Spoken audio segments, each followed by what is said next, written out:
Hello everyone, this is सूरज और हम लोग पब्लिक एडमिनिस्ट्रेशन एमसी की सीरीज़ देख रहे हैं।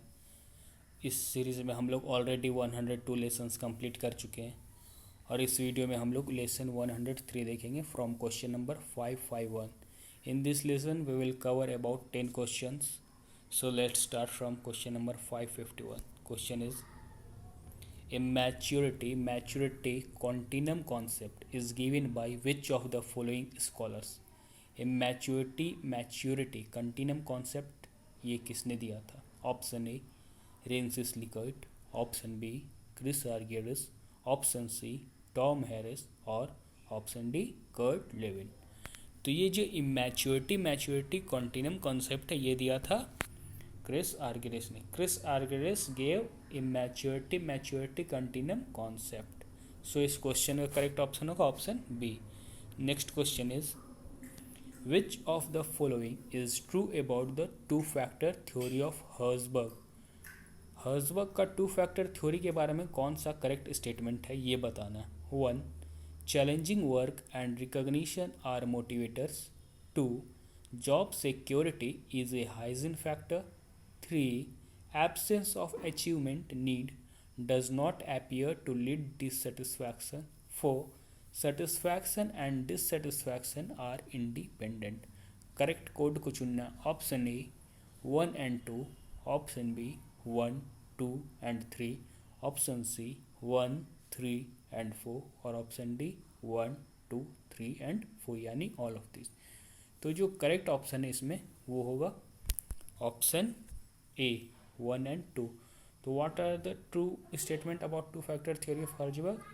First, challenging work and recognition are motivators and job security is a hygiene factor. So next question is here. Which of the following new needs are added by Abraham Maslow in his original hierarchy of needs? इनमें से किन को और बाद में add किया था Abraham Maslow ने उनके अपने ओरिजिनल हिरार्की ऑफ नीड्स में? 1. The simulation needs. 2. the integration and wholeness needs. 3. the empathy and appreciation needs. or 4. the meta needs for B values. तो करेक्ट कोड को चुनना। Option A 1 and 2, option B 1, 2 and 4, option C 1, 3 and 4 और option D 1, 2, 3 and 4 यानी all of this. तो इसका correct statement होगा, correct code होगा option B 1, 2 and 4। So following new needs are added by Abraham Maslow in his original hierarchy of needs. क्या क्या था वो? The simulation needs था, the integration and wholeness needs था and the meta needs और B values था। Next question is here. Which of the following approaches are suggested by McGregor to enhance employees job motivation? इनमें से किन approach को suggest किया था McGregor ने to enhance employees job motivation? 1. participative decision making. 2. challenging jobs. 3. better salary and emoluments. 4. good group relations. तो correct code होगा option A 1, 3 and 4, B 2, 3 and 4, C 1, 2 and 3 और डी 1, 2 and 4। तो इसका correct code होगा option D यानी 1, 2 and 4। तो following approaches are suggested by McGregor to enhance employees job satisfaction and these are participative decision making, challenging jobs and good group relations. Next question is here. Which of the following statement is correct about the concept of rationality of Herbert Simon? इनमें से कौन सा statement correct है जो concept था Herbert Simon का on rationality उस बारे में? Option A rationality is unidimensional. Option B total rationality is necessary for decision making. Option C every decision makers have full knowledge about alternatives. Option D rationality is limited by skills, values, purpose and knowledge. तो इनमें से correct statement क्या होगा? आप चाहो तो video को pause करके भी आंसर दे सकते हो। तो इनमें से करेक्ट स्टेटमेंट होगा option D rationality is limited by skills, values, purpose and knowledge. Next question is here. Consider the following criticisms about Elton Mayo's theory of human relation. Elton Mayo के theory था जो human relation के ऊपर, उसका criticism कौन कौन सा ये बताना। 1. It is called cow psychology. 2. It failed to define ethical presuppositions of scientific work. 3. It encouraged a paternalistic domination of private life and thought of individuals by their employees. 4. It recognized the role of unions in a free society. तो correct code को चुनना option A 1 and 2, option B 1, 2 and 3, option C 1, 3 and 4 और option D 2, 3 and 4। तो इसका correct statement होगा option B 1, 2 and 3। तो following criticism about Elton Mayo's theory of human relation, ये क्या क्या क्रिटिसिज्म है इल्टन मायो के थ्योरी ऑफ ह्यूमन रिलेशन का, ये देख लेते हैं। It is called cow psychology, ये पहला क्रिटिसिज्म था।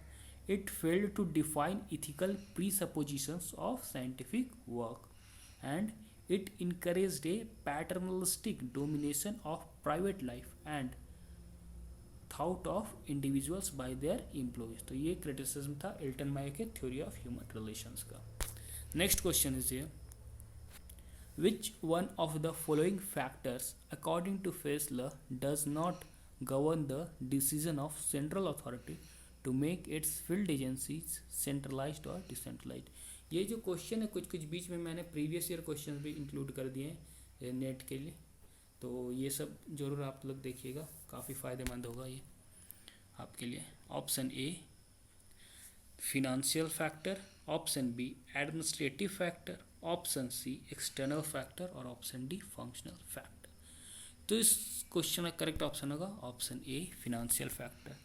तो ये है इस क्वेश्चन का correct option, option A financial factor. Next question is here, consider the following characteristics of auxiliary agency. Auxiliary agency का क्या क्या कैरेक्टरिस्टिक्स है ये बताना। 1. Auxiliary agencies provide common house keeping services to the line unit. 2. Auxiliary agencies exercise full authority for making decisions. 3. Auxiliary agencies have operational responsibilities.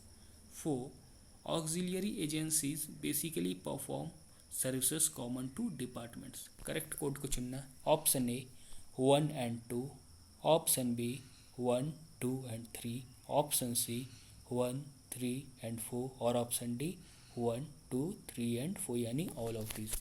तो जो characteristics है auxiliary agencies का वो है 1, 3 and 4 यानी ऑप्शन सी। तो थोड़ा इसको देख लेते हैं characteristics of auxiliary agencies. Auxiliary agencies provide common housekeeping services to the line unit। अब आपको ये बताते चले एजेंसीज 3 टाइप की होती है, एक स्टाफ एजेंसी, एक लाइन एजेंसी और एक ऑक्सिलियरी एजेंसी। इस बारे में हम लोग और एजेंसीज के बारे में हम लोग क्वेश्चन कवर करेंगे। तो कैरेक्टरिस्टिक्स ऑफ ऑक्सिलियरी एजेंसीज फिलहाल अभी हम लोग देख रहे हैं। तो वह है auxiliary agencies have operational responsibilities and auxiliary agencies basically perform services common to departments। so इस क्वेश्चन का करेक्ट ऑप्शन होगा option C. Next question is here, which of the following is not the function of coordination. इनमें से कौन सा function नहीं है coordination का। Option A encouraging team spirit, option B making optimum utilisation of resources, option C leading to higher efficiency और option D worker mode satisfaction. तो जो फंक्शन नहीं है कोऑर्डिनेशन का वो है वर्कर सेटिस्फैक्शन। बाकी ये encouraging team spirit, making optimum utilisation of resources and leading to higher efficiency, ये सब फंक्शन है कोऑर्डिनेशन का। ओनली ऑप्शन डी यानी वर्कर सेटिस्फैक्शन ये फंक्शन नहीं है कोऑर्डिनेशन का। सो इस क्वेश्चन का करेक्ट ऑप्शन ऑप्शन डी होगा। अब हम लोग अगले क्वेश्चन को देखते हैं, Which of the following is not a merits of unity of command। unity of command का merit कौन नहीं है इनमें से। Option A better relations between superior and subordinates, option B reduction of duplication of work, option C speedy decision making और option D flexibility of action। तो जो merit नहीं है यूनिटी ऑफ कमांड का वो है flexibility of action, flexibility of action is not a merit of unity of command. So इस question का करेक्ट ऑप्शन होगा ऑप्शन डी। ये इस वीडियो का लास्ट क्वेश्चन था। आप लोगों ने अभी तक पिछले वीडियोस नहीं देखे हैं तो ज़रूर देखिए, और आने वाले वीडियोस भी ज़रूर देखिए। हम लोग जल्द ही 1000 क्वेश्चन कवर करेंगे। थैंक्स।